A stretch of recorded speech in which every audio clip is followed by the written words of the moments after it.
what a fucking movie this was. I'm cautious about labeling it the best of the series like some critics have, but that's only because John Wick has been one of the most consistently great action movie franchises of all time. But whether it's the best or not, it certainly lives up to the reputation that precedes it. This video will contain full spoilers for John Wick Chapter 4, so if you haven't seen it yet, do yourself a favor and go and check it out before going any further, because something spoilery this way comes. I was a bit trepidatious about how John Wick 4 would turn out, because it's the first entry in the series with no involvement from creator Derek Kolstad, and the writers in his place have written some pretty crappy scripts like Army of the Dead and Hitman Agent 47. But John Wick 4 actually has a really great story. It's like a modern day Good, the Bad and the Ugly, except the ugly would be Donnie Yen's character, so it's more like the good, the bad and the devilishly debonair. John Wick 4 is a three-hander about our charismatic anti-hero, the reprehensible villain that rules the underworld, and the lone wolf warrior caught between his allegiances to the two, as they all traverse a deadly battleground on the way to a tense armed standoff that will decide all their fates. With its tale of a gunslinger seeking retribution, the John Wick series has always taken influence from spaghetti westerns. But from the opening gunfight on horseback across the desert, to all the Morricone-style guitar twangs on the soundtrack,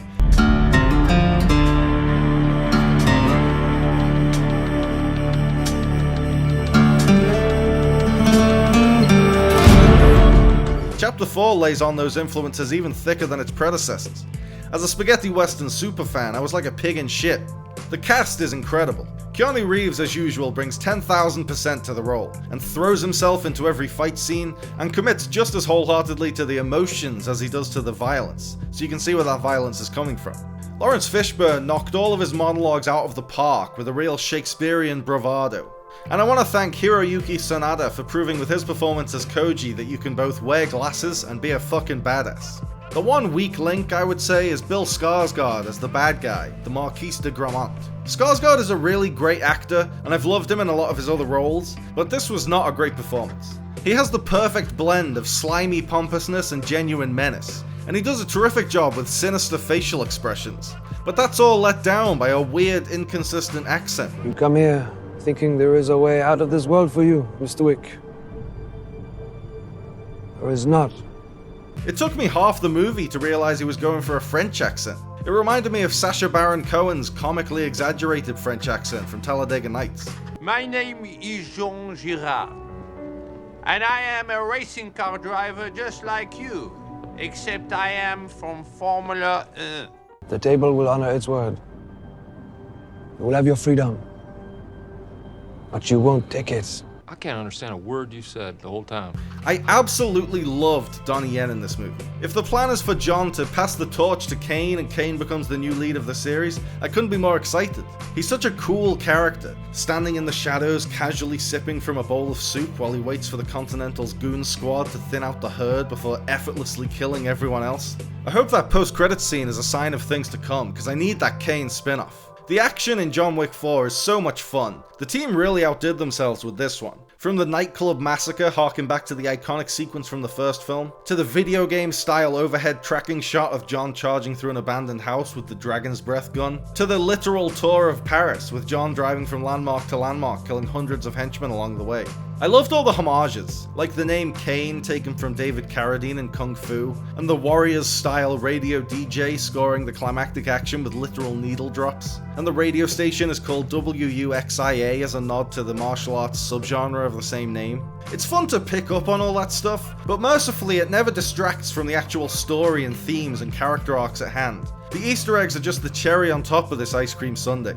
Chapter 4 is definitely the most comedic John Wick movie. All the previous entries had a sly, dark sense of humor in their action scenes, but John Wick 4 is like a full-blown Buster Keaton slapstick comedy with much more blood.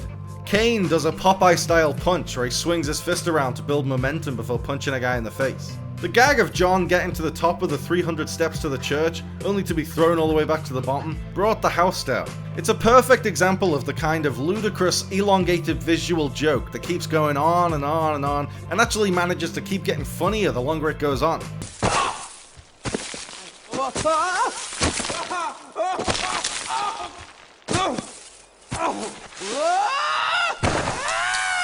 I've seen a lot of reviews complain about the 3-hour runtime, and there probably are some sequences that could have been cut down a little bit, but honestly the pace is rapid and the movie is jam-packed with action. so it never feels like it's going on too long.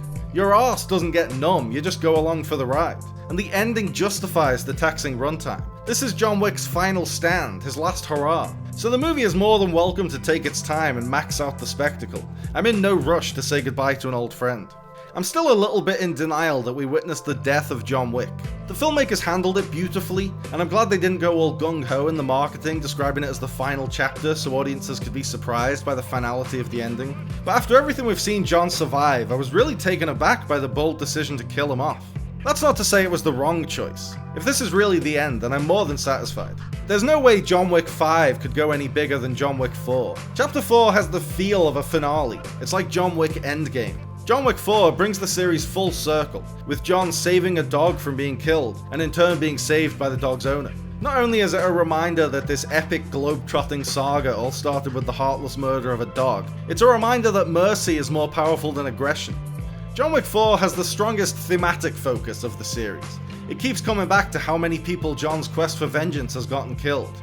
He gets Sharon killed, then he gets Koji killed, then he finds out he got Uncle Piotr killed. Winston and Katia and Kane and even the Marquise all wonder what John's endgame is. He can't get justice for all the people he cares about by killing everyone who tries to kill him, because there's always bound to be collateral damage. It's a self-perpetuating cycle of violence. So John essentially sacrifices himself to free Kane of the table and to free the table of the Marquise's rule. It was only on my second viewing that I realized how heavily they foreshadow John's death throughout the film. At the start of the movie, the Elder says the only way John can achieve peace and freedom is in death. John tells Winston the epitaph he wants on his tombstone, loving husband, the same epitaph seen on his tombstone in the final scene. On repeat viewings, this movie clearly tells the epic story of the journey John has to go on to find peace in the sweet release of death. There's an almost mythic quality to John's Herculean efforts to kill the Marquise and reunite with his late wife Helen in the hereafter.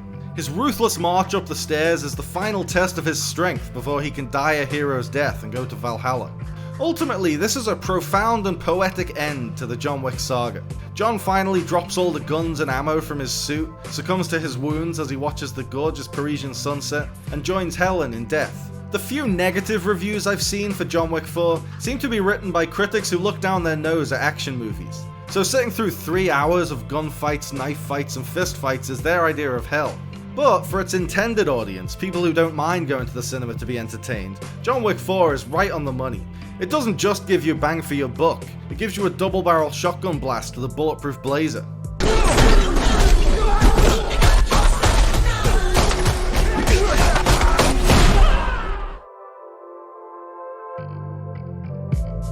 Thanks for watching, guys. I hope you liked the video. Remember to like and subscribe and click on the little bell. And also seize the day and call your mom and be kind to yourself.